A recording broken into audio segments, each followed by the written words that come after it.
So now guys, we're here now sa tapat ng abandonadong bahay and which is haunted. So ngayon ipapakita ko po sa inyo ang itsura ng bahay and we're trying to find something here, kung ito ba ay isang haunted or pinamumugaran ng mga elemento. So kung bago ka pa lang dito sa YouTube channel ko at sa Facebook page ko, please subscribe and follow na naman po.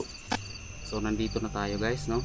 Sa loob ng bahay at napakakalat po dito, grabe. Sa itsura pa lang ng bahay ay bukhang matagal-tagal na itong inabandona ng may-ari. So ang gagawin po natin dito ngayon guys is exploration muna and also observation sa lugar, kung may mako-quote ba tayo na something paranormal or may record tayo na something EVPs dito sa camera. Kung makikita nyo, ang daming lang kwarto, daming silid.